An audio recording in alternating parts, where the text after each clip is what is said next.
Today in Higher Learning, with last week's observance of Veterans Day, came news that as a group, veterans attending college are not as engaged in life on campus as other students. A national survey reports that military veterans attending four-year colleges are spending more time working at jobs and caring for dependents than their fellow classmates. Here to talk about the findings is Peter Kerwin from the Rhode Island Higher Education Assistance Authority. Thanks so much for being here. No problem. You're the reason the green room today was packed with ladies, not those Australian what a guys. shock, huh?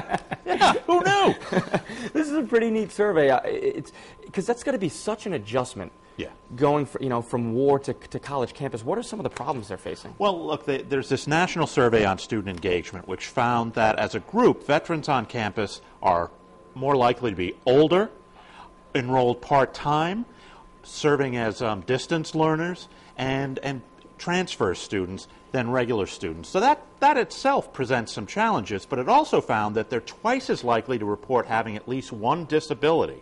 Yes. And there's just the whole issue of time commitment. You know, the survey found that veteran students are reporting that they're just not engaged in the life on campus as much. They're not taking part in, on-campus programs. They're not engaging with faculty as much as other students. And what's good about this, to find this national survey has been done for 11 years now, and this is the first year that they actually made an effort to pull out numbers specific to veteran students on campus. So that shows that there's a real interest in trying to identify what are the problems and how can we address it. That's what I was going to say. It really uncovers some student needs for a different group of students that maybe aren't thought of as your normal everyday college student. Exactly. They did a great story on this in Inside Higher Ed, and they had one commentator, a higher ed official, who basically said, think about it. You're dealing with people who are first-time, first-generation students, but on top of that, they've come from a military environment where the learning experience was a very focused, kind of drill it into you, regimented. Yes. Yep. You're focused on developing a core set of competencies,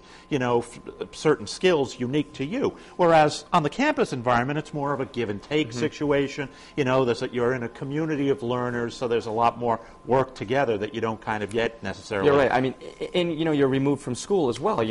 Usually, obviously, the process is high school and then right into college. If you throw, going out to war in the middle of it, I can't imagine the gear change. Absolutely. And the idea too is, look, when they passed the veterans benefits, for the Iraq and Afghan war veterans, the idea was, as a public policy nationally, we want to encourage these young people to go back to campus and get their higher education. So the fact that they're actually trying to solicit information from them, find out what can we do to provide better services, that's a really good thing, and I think it's an important first step. Yep. If anybody deserves a shot at higher education, it's veterans. So what can schools do to make it a little easier for them? Well, it's a matter of, just developing programs that are targeted to their specific needs. Make sure that you're drawing them into the life on campus as much as you can.